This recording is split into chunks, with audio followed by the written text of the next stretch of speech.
माझा नवरा परदेशात गेल्यानंतर मी गेल्या 4 महिन्यांपासून फ्लॅटमध्ये एकटीच राहत होते. आता माझ्या आजूबाजूच्या लोकांशी माझी चांगली ओळख झाली होती, म्हणून मला तिथे काहीच भीती नव्हती. परंतु एक दिवस मला माझ्या सासूबाईंचा फोन आला. त्या मला म्हणाल्या की राहुल उद्या तिथे राहायला येतोय, कारण त्यालाही शहरात नोकरी लागली आहे. सासूबाईंचे बोलणे ऐकून मी काहीशी अस्वस्थ झाले, कारण मी एका छोट्या फ्लॅटमध्ये एकटीच राहत होते आणि माझा नवराही दुसऱ्या देशात गेला होता. माझ्या दीराच्या आगमनाची बातमी ऐकून मला काळजी वाटू लागली. माझा नवरा इथे राहिला असता तर मलाही काहीच अडचण नव्हती, पण नवरा घरी नसताना तरुण दीरासोबत राहणं मला योग्य वाटत नव्हतं. पण या गोष्टीसाठी मी माझ्या सासूबाईला नकारही देऊ शकत नव्हते.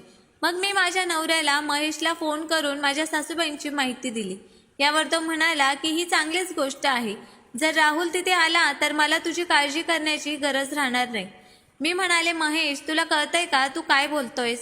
मी त्याच्यासोबत घरात एकटी कशी राहणार? माझे म्हणणे ऐकून महेश चिडला आणि म्हणाला, तुला म्हणायचे तरी काय आहे? तो माझा लहान भाऊ आहे, त्याच्यापासून तुला काय धोका होणार आहे?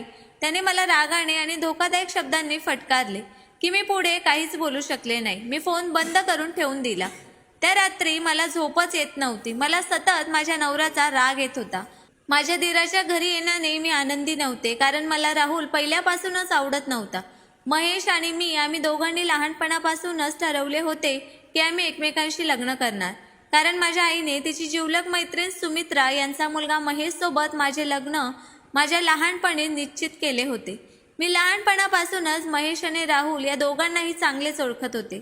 महेश हा खूप शांत स्वभावाचा होता, तर राहुल खूप बोलका. महेशला जास्त अभ्यासात गोडी होती, तर राहुल एक लोफर प्रकारचा मुलगा होता. त्याला मुलींशी बोलणे, त्यांच्या भोवती फिरणे आणि विनोद करणे याचीच जास्त सवय होती. माझं शिक्षण पूर्ण होताच माझ्या आई वडिलांनी माझं आणि महेशचं लग्न लावून दिलं. आमच्या लग्नाला 3च महिने झाले होते. खरं तर लग्न झाल्यावर त्याच दिवशी महेश परदेशात निघून गेला. ही गोष्ट मला खूप विचित्र वाटली, पण काय करणार, शेवटी नोकरीचा प्रश्न होता. महेश 4 महिन्यांपासून परदेशात होता आणि मी इथल्या फ्लॅटमध्ये एकटीच होते. माझा दीर आमच्याकडे राहायला येणार आणि मग नोकरी पक्की झाली तर तो कायमचा इथेच राहणार, आणि अजून तर महेशला परत येण्यासाठी 1 वर्षाचा कालावधी लागणार होता. या सर्व विचाराने माझे मन खूप अस्वस्थ झाले होते. दुसऱ्या दिवशी मी माझ्या दीराच्या आवडीचे जेवण बनवले होते, कारण माझ्या सासूबाईंनी विशेष सांगितले होते की राहुलला भात, बुंदी रायता आणि कढई पनीर आवडतात, म्हणून मला त्याच्या आवडीचे जेवण बनवावेच लागले. संध्याकाळी 6 वाजता माझ्या दारावरची बेल वाजली. मला माहीत होते की तो राहुलच असेल. मी दार उघडले तर तो माझ्याकडे हसत बघत होता आणि मग घाईघाईने तो बॅग घेऊन आत आला आणि म्हणाला, या बस प्रवासानेही मला थकवले आहे, त्यामुळे मी बराच वेळ झोपेन. मग त्याने विचारले की माझी रूम कोणती आहे. माझ्या फ्लॅटमध्ये 2च खोल्या होत्या. मी दुसऱ्या खोलीकडे बोट दाखवले. त्या खोलीत फारसे फर्निचर नव्हते. त्याने खोलीकडे एक नजर टाकली आणि म्हणाला, मी ते राहू शकत नाही, मला फक्त बेडवरच झोपायची सवय आहे. असे म्हणत तो अगदी आरामात माझ्या खोलीत गेला. मी आश्चर्याने त्याच्याकडे बघत राहिले.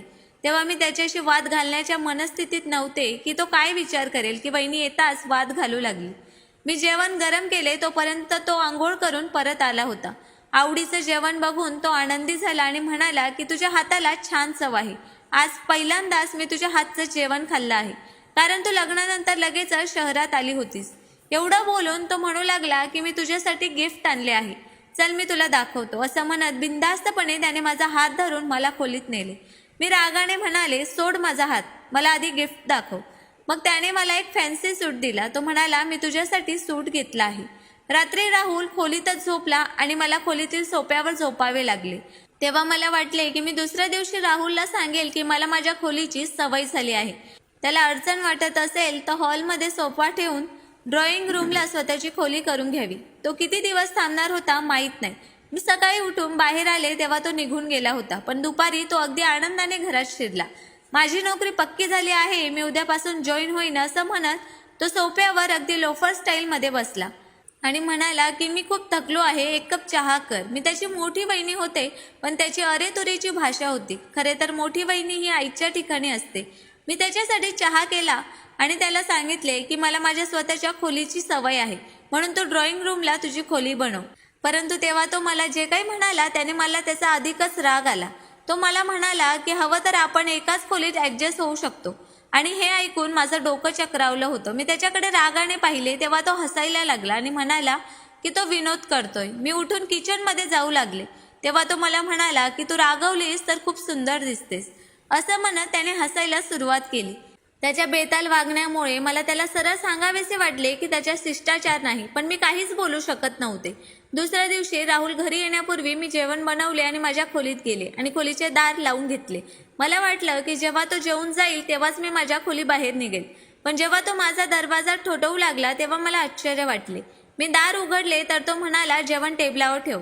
बाहेर एक भुकलेला आणि तहानलेला माणूस बसला आहे हे तुला कळत नाही. मी म्हणाले, सर्व काही तयार आहे, तू ताटात वाढून स्वतःही खाऊ शकतोस.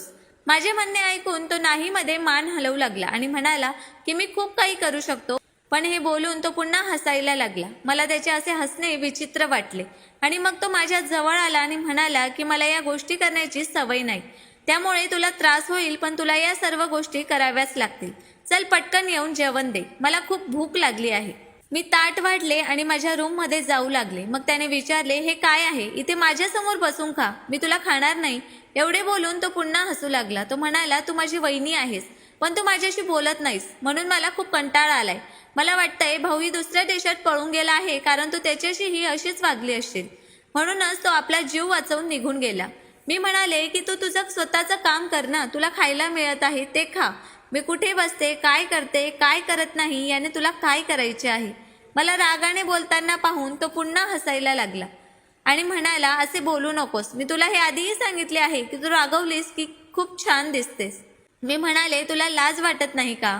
तो म्हणू लागला, त्यात कसली लाज, धीर आणि वहिनी यांच्यात असे विनोद संवाद चालतातच, पण तू कदाचित खूप कंटाळवाणी प्रकारची मुलगी आहेस. आयुष्य किती सुंदर आहे असे म्हणत तो जेवत होता. मी त्याच्याकडे आश्चर्याने बघत होते. मला वाटले की माझ्या या मुद्द्यावर तो त्याचे वागणे थोडे सुधारेल, पण तसे झाले नाही. जणू त्याला कशाचीच पर्वा नव्हती. मी महेशला फोनवर राहुलबद्दल सगळं सांगितलं, पण महेशही एक विचित्र माणूस होता. तो म्हणाला की तुझा विचार चुकीचा आहे. महेशचा आपल्या भावावर इतका विश्वास का होता माहीत नाही. एके दिवशी राहुल ऑफिसमधून घरी आला तेव्हा तो म्हणाला की ऐक, माझं खूप डोकं दुखत आहे, एक काम कर, माझ्या डोक्याला हलके मालिश कर, त्यानंतरच मी जेवण करेन. त्याच्या बोलण्याचा मला राग आला. तो माझा नवरा आणि मी त्याची बायको असल्यासारखे बोलत होता.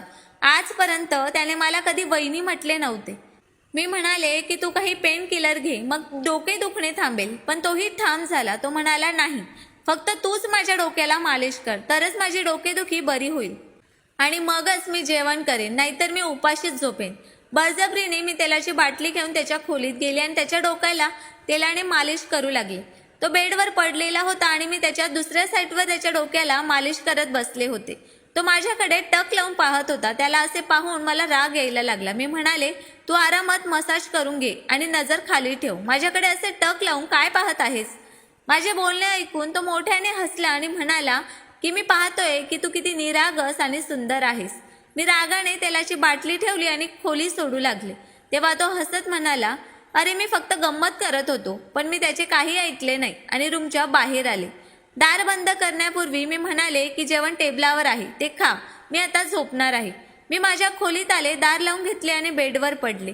आता तो जेवण करतो की तो असाच उपाशी झोपतो हे ऐकण्यासाठी मी माझे कान बाहेरच्या दिशेने ठेवले होते. त्याच्यामुळे माझी खरंच चिडचिड झाली होती, पण त्याने उपाशी झोपावे असे मला वाटत नव्हते. सुमारे अर्ध्या तासानंतर मला बाहेर भांड्यांचे आवाज येऊ लागले. तेव्हा माझ्या मनाला शांती मिळाली आणि मी आरामात झोपी गेले. मग अर्ध्या रात्री एका विचित्र आवाजाने माझे डोळे उघडले. माझ्या खोलीच्या बाल्कनीत कोणीतरी हजर असल्यासारखे मला वाटले. कोणीतरी चालताना मला स्पष्ट ऐकू येत होतं. मी घाबरून उठून बसले. थरथरत्या हातांनी मी पडदा हटवला आणि 2 माणसे तिथे उपस्थित असल्याचे पाहिले. दोघांच्या हातात पिस्तूल होते. आमच्या घरात चोर घुसले हे पाहून मला खूप भीती वाटत होती. चोर माझ्या खोलीच्या बाल्कनीत होते. मी पटकन माझ्या खोलीचा दरवाजा उघडून बाहेर पळत सुटले. मी घाईघाईत राहुलच्या खोलीचा दरवाजा ठोठावू लागले. तो सुद्धा गाढ झोपेतून जागा झाला असावा. तो माझ्याकडे आश्चर्याने पाहू लागला. माझ्या चेहऱ्यावरची भीती पाहून त्याने मला विचारले की काय झाले. मी त्याला दूर ढकलून त्याच्या खोलीत आले. मी पटकन त्याच्या खोलीचा दरवाजा आतून बंद केला आणि कुलूप लावले आणि हे सर्व पाहून त्याला खूप आश्चर्य वाटले. माझी प्रकृती चांगली नव्हती. भीतीने माझ्या तोंडातून शब्दही निघत नव्हते. मी म्हणाले की माझ्या खोलीत चोर आहे. माझे शब्द एवढ्यापर्यंत पोहोचले होते की खोलीच्या दारावर टकटक झाली. त्याच्या खोलीत ठोठावण्याचा आवाज ऐकून राहुल सुद्धा घाबरला. पण माझी अवस्था अशी झाली होती की माझ्या हृदयाची धडधडच थांबली. घाबरून मी राहुलला घट्ट मिठी मारली. मी म्हणाले, बाहेर चोर आहेत. हे लोक माझ्या खोलीच्या बाल्कनीत होते. मला खूप भीती वाटते. भीतीपोटी मी काय करते याची मला अजिबात जाणीव नव्हती. मी राहुलला घट्ट पकडले होते आणि भीतीने माझी छाती थरथरत होती. खोलीत पुन्हा ठोठावणं सुरू झालं. बाहेर जो कोणी होता त्याने दार उघडण्यास सांगितले आणि दार उघडले नाही तर ते आम्हा दोघांना मारतील असेही सांगितले. मी त्यांच्या हातात पिस्तूल पाहिले आहे असे मी सांगितल्यावर राहुल मला सांगू लागला की काळजी करू नकोस, हे लोक आत येऊ शकत नाही, दाराला कुलूप आहे. त्याने मला त्याच्यापासून दूर ढकलण्याचा प्रयत्न केला पण मी भीतीने त्याला घट्ट मिठी मारून उभे होते. मग त्याने मला बेडवर बसवले आणि तो स्वतः माझ्या बरोबरीने बसला. तो म्हणाला, घाबरू नकोस, मी इथेच आहे. पुन्हा दारावर थाप पडली. यावेळी एक माणूस अतिशय दबक्या आवाजात म्हणाला, दरवाजा उघडा नाहीतर आम्ही दार तोडू. हे ऐकून मी राहुलचा हात माझ्या दोन्ही हातात धरला. कदाचित आमचे नशीबच वाईट होते की आमच्या दोघांचेही फोन आमच्याकडे नव्हते. घाबरून पळत असताना मी माझा फोन माझ्या खोलीतच टाकून दिला होता आणि राहुलने बाहेर हॉलमध्ये फोन चार्जिंगला ठेवला होता. मी म्हणाले, तू बाहेर जाणार नाहीस, ते तुला कोणत्याही प्रकारे इजा करू शकतात. त्यावर तो म्हणाला, माझा हात सोड. असे म्हणत त्याने माझा हात सोडला. त्यानंतर त्याने कपाटातून पिस्तूल काढले आणि हे पाहून माझे हृदय थांबल्यासारखे झाले. मला भीती वाटू लागली. मी म्हणाले, काय करतोय? तो म्हणाला, मला या लोकांचे वागणे चांगले माहीत आहे, तू फक्त खोलीतून बाहेर पडू नकोस. मी रडायला लागले आणि त्याला सांगितले की देवासाठी तू कुठेही जाऊ नकोस, अन्यथा ते तुला मारतील. त्यावर तो म्हणाला, काळजी करू नकोस, आपण इथे खोलीत बसून राहिलो तरी ते लोक खोलीचा दरवाजा तोडून आत येतीलच. त्यामुळे धैर्याने वागले पाहिजे. मला कसे लढायचे हे देखील माहीत आहे आणि शूट कसे करायचे हे देखील माहीत आहे. असे म्हणत तो बाहेर गेला आणि त्याने बाहेरून दरवाजा बंद केला आणि मग मला बाहेरून भांडण आणि ओरडण्याचे आवाज येऊ लागले. भीतीने माझे मन थरथरत होते, जणू काही ते आपापसात भांडत आहे. मी माझ्या दोन्ही मुठी घट्ट करून बसले होते आणि खूप थरथरत होते. विचार करत होते की राहुलला काही झालं तर ते माझं काय करतील. त्यामुळे माझी प्रकृती खालावू लागली. मला गुदमरल्यासारखे वाटले आणि मग मला गोळी झाडल्याचा आवाज आला. केव्हा आणि कसे माहीत नाही, भीतीमुळे मी बेशुद्ध झाली होते. पक्ष्यांच्या किलबिलेटाने माझे डोळे उघडले. मी लगेच उठून बसले तेव्हा मी राहुलच्या खोलीत होते आणि माझे केसही पूर्णपणे विस्कटलेले होते. परंतु मी एकटी त्याच्या रूममध्ये होते आणि मी त्याच्या रूममध्ये कसे आले हे मला समजलेच नाही. पण नंतर मला रात्रीचा प्रसंग आठवू लागला आणि आठवताच माझे भान हरपले. बाहेर काय झाले ते मलाही कळले नाही. मी लगेच त्याच्या खोलीतून बाहेर आले तेव्हा राहुल मला बाहेर सोफ्यावर बसून सिगारेट ओढताना दिसला आणि त्याच्या हाताला एक मलमपट्टीही होती आणि त्याच्या डोक्यावर देखील जखमेच्या खुणा होत्या. हे पाहून मी त्याच्या जवळ आले. मला पाहून राहुल म्हणू लागला की पोलिसांनी त्याला पकडून नेले आहे. ते चोर पोलीस कोठडीत असल्याचे सांगून तो माझ्यापासून दूर पाहू लागला. मी म्हणाले, काय झालं तुझ्या हाताला? तो म्हणाला की लढाई दरम्यान त्यांनी माझ्यावर गोळीबार केला होता पण ती गोळी माझ्या हाताला लागून गेली होती. तुला काही कळले नाही, तू बेशुद्ध झाली होतीस. पण आता अजिबात काळजी करू नकोस, सर्व काही ठीक आहे. माझ्याकडे न बघता तो माझ्याशी बोलत होता. पण त्या दिवसापासून मी खूप घाबरले होते. राहुलही का गप्प बसू लागला कळत नाही. आता त्याने खोडकर गोष्टींवर हसणे आणि पूर्वीसारखे माझ्याशी विनोद करणे पूर्णपणे बंद केले होते. राहुल मला जसा वाटत होता तसा नव्हता आणि आता तो खूप गंभीर झाला होता. तो माझ्याशी जास्त बोलतही नव्हता, का माहीत नाही, पण तो भरपूर सिगारेट ओढू लागला. मी त्याच्यासमोर जेवण ठेवलं तर तो खोल विचारात हरवून जायचा. मी 2-3 वेळा आठवण करून दिल्यावर तो जेवायचा. या गोष्टीला 1 महिना उलटून गेला होता. एके दिवशी मला चक्कर आली तेव्हा राहुलने मला त्याच्या मिठीत घेतले. तेव्हा मी खाली पडणार होते. जर राहुलने मला आधार दिला नसता तर मी गंभीर जखमी झाले असते. त्याने मला सोफ्यावर बसवले आणि म्हणाला की मी माझी अजिबात काळजी घेत नाही, स्वतःची काळजी घे. तुझा रंग पूर्णपणे फिक्कट झाला आहे, ते पहा. कदाचित तुला अशक्तपणामुळे चक्कर आली असेल. राहुलनेच मला डॉक्टरांकडे नेले पण मी एकटे डॉक्टरांच्या खोलीत गेले. त्याने काही चाचण्या लिहून दिल्या, त्याचा रिपोर्टही लगेच आला. पण तो रिपोर्ट समोर येताच माझ्या मनात वादळ उठू लागले. डॉक्टर, तू गरोदर आहेस असे सांगू लागले आणि हे ऐकून मला चक्कर आली. माझे पती गेले 3-4 महिने माझ्या सोबत नव्हते आणि सर्वात मोठी गोष्ट म्हणजे माझ्या पतीने मला आजपर्यंत हातही लावला नव्हता. राहुल माझ्यासोबत होता पण हे कसे घडले? माझे मन पूर्णपणे कोरे झाले होते. त्याने माझ्याशी हे केव्हा केले या विचाराने मला काळजी वाटू लागली. कारण ना मी कोणते मादक औषध घेत होते, नाही मला असे कोणतेही मादक पदार्थ खायला दिले गेले होते. मग मी गरोदर कशी झाले? मग मला आमच्या घरात चोर घुसले तो दिवस आठवू लागला. मी बेशुद्ध झाले होते आणि त्यानंतर राहुलचा दृष्टिकोन देखील पूर्णपणे बदलला होता. तो थोडासा हरवलेला दिसू लागला होता आणि पूर्णपणे शांत झाला होता. त्याच रात्री कुठेतरी राहुलनेच माझ्यासोबत हे घाणेरडे कृत्य केले असावे. त्याने माझ्या बेशुद्धीचा गैरफायदा घेतला होता, तोही अशा वेळी जेव्हा मला त्याच्या आधाराची जास्त गरज होती. मी माझे वाहणारे अश्रू पुसले आणि डॉक्टरांच्या खोलीतून बाहेर आले. राहुल समोर बसला होता. मला बघून तो माझ्या जवळ आला आणि विचारू लागला की काय झाले, डॉक्टर काय बोलले. मी त्याला काहीच बोलले नाही. मला वाटलं की घरी जाऊन त्याला विचारावं की त्याने माझ्याशी असं का केलं. मी त्याच्या भावाची बायको आहे. हे सर्व करत असताना त्याला लाज वाटायला हवी होती, पण घरी आल्यावर माझे भानच हरपले. समोर महेश हसत उभा होता. तो म्हणाला, तुला माझे सरप्राईज कसे वाटले. ते पाहून मी थक्क झाले. माझे मन दुःखी झाले होते. महेशला पाहून राहुल खूप अस्वस्थ झाला होता. त्यावेळी मी इतकी दुःखी आणि आतून तुटून पडले होते की काय करावे तेच मला कळत नव्हते. महेशला मिठी मारून मी रडायला लागले. मला कळत नव्हते की त्याला कसं सांगू की त्याच्या भावाने मला उद्ध्वस्त केले आहे. मी कठीण प्रसंगी त्याच्याकडे गेले कारण मला वाटले की तो मला आश्रय देईल, परंतु मला माहीत नव्हते की तोच माझा नाश करेल. महेश माझ्या डोक्यावर हात फिरवू लागला आणि म्हणाला की मी इथे आलोय तर तू खुश असायला हवीस, पण तू रडत का आहेस. तेवढ्यात पुढच्या क्षणी जे घडले ते माझ्या डोळ्यासमोर आकाश आणि पाताळ एक झाल्यासारखे वाटले. कारण काही वेळाने राहुल महेशच्या जवळ आला आणि त्यानंतर त्याने जे केले ते पाहून मी थक्कच झाले. त्याने माझा हात पकडला आणि एका झटक्याने मला महेशपासून वेगळे केले. हे पाहून महेशलाही आश्चर्य वाटले. राहुलने मला महेशपासून मागे ढकलले आणि म्हणू लागला, दूर राहा.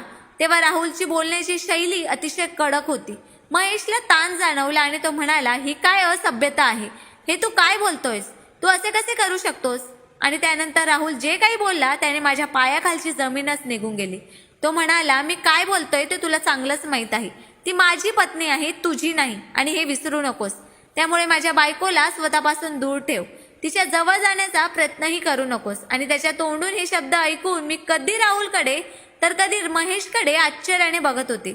राहुलच्या तोंडून हे ऐकून मला वाटले की कदाचित महेश त्याचा गळा दाबेल, पण महेश काहीच बोलला नाही. उलट महेशच्या चेहऱ्यावर निराशा पसरली होती. राहुल म्हणू लागला की तुला आठवतंय जेव्हा तुझं लग्न होत होतं तेव्हा फेऱ्या मी मारल्या होत्या. लग्नाच्या वेळेस तुझ्या जागी वर म्हणून मी उभा होतो. त्यावेळी सविताचा हात माझ्या हातात होता, तुझ्या हातात नाही. तू त्या सविताशी लग्न करण्यास नकार दिला होतास. होय, ही गोष्ट वेगळी आहे की त्यावेळी मी हे सर्व तुझ्या विनंतीवरून केले, कारण तुला सविता आवडत नव्हती. तुला परदेशात जायचे होते आणि तिथली मुलगी तुला आवडली होती आणि तुला तिच्याशीच लग्न करायचे होते. तू म्हणाला होतास की तू सविताशी लग्न कर, कारण काही वर्ष उलटून गेल्यावर तू परत येणार नाहीस. त्यामुळे तू सविताला घटस्फोट देशील. हे नाटकही संपेल आणि सविता तुझी होईल. मग तुझी इच्छा असेल तर तू सविताशी नंतर सर्वांसमोर लग्न करू शकतोस. मग तू आता परत का आला आहेस ते सांग.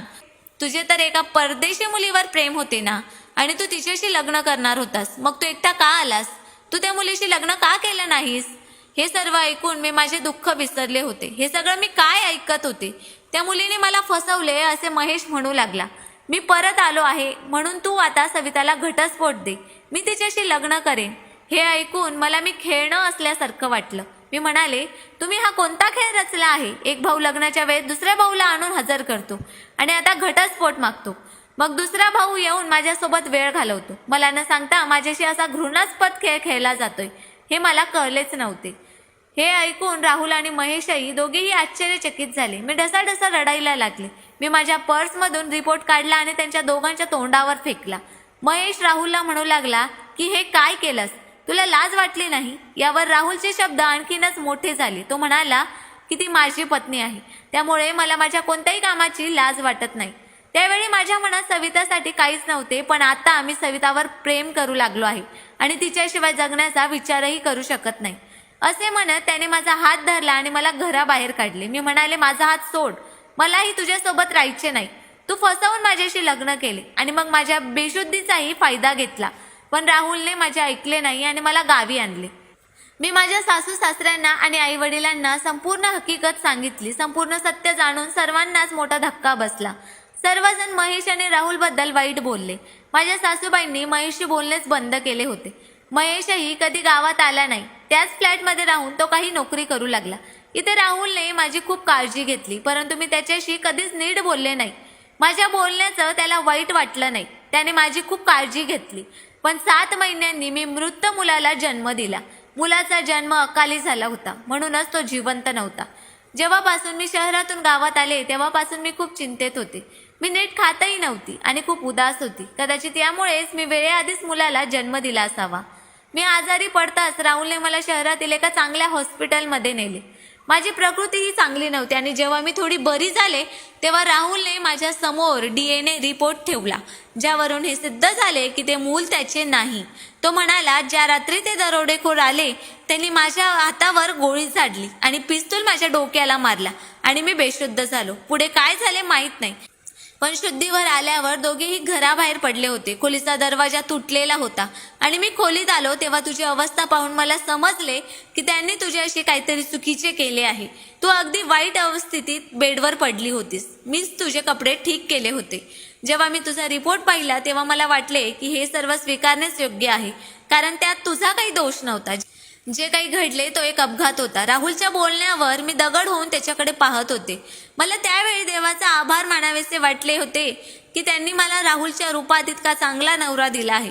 माझे अश्रू वाहू लागले. मला रडताना पाहून राहुल माझ्या जवळ आला. त्याने हाताने माझे अश्रू पुसले आणि माझे डोके त्याच्या खांद्यावर ठेवले. राहुलचा स्पर्श जाणवताच मी वेदनेने आणखीनच रडू लागले. मी म्हणाले, राहुल मला माफ कर. मला वाटले की तू खूप वाईट आहेस, पण तुझ्या इतकाच महान व्यक्ती मी आजवर बघितला नाही. माझ्यामुळे तू आजपर्यंत खूप काय त्रास सहन केला आहेस. मला माफ कर. यावर राहुल म्हणाला की माफी मागण्याची गरज नाही. मी तुझ्याबद्दल कधीही वाईट विचार केला नाही. तुझे माझ्याशी वागणे स्वाभाविक आहे हे मला माहीत होते. तुझ्यासोबत जे झाले ते कोणत्याही मुलीला सहन होणारे नव्हते.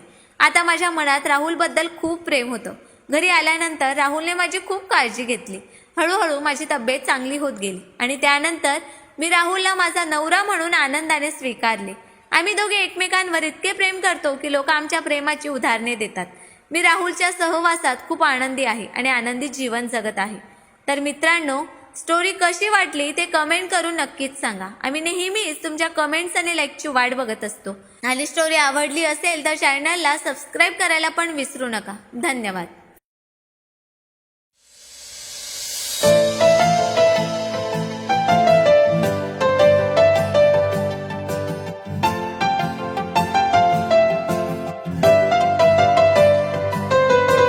दिल की भाषा दिल ही जाने, दिल ही जाने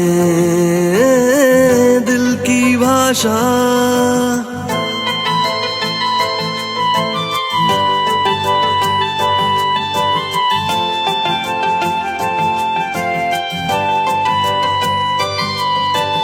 दिल है कहता, कौन है समझता, वो है समझता जो है जानता.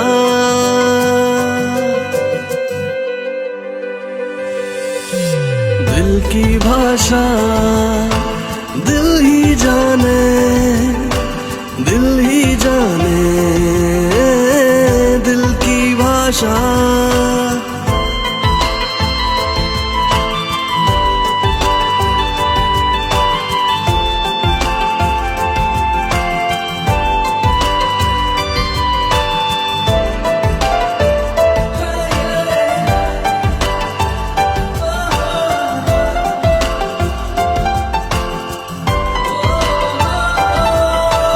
दिल है हंसता, दिल है रोता, पर किसे है दिखता, उसे है दिखता जो है जानता दिल की भाषा.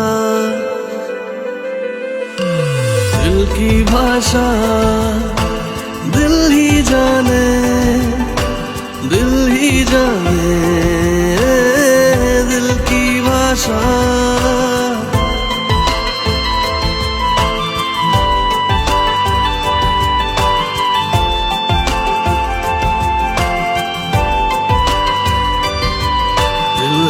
धड़कता बोल दिल के लिए, पर कौन है सुनता, वो है सुनता जो है जानता.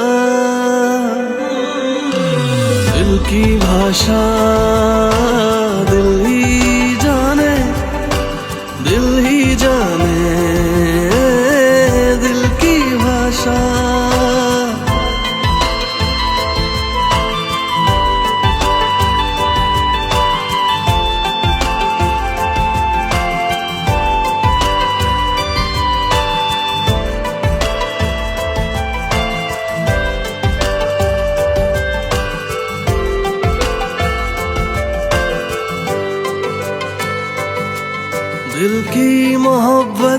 दिल के प्यार का किसको है एहसास, एहसास उसको है एहसास जो है जानता दिल की भाषा, दिल की भाषा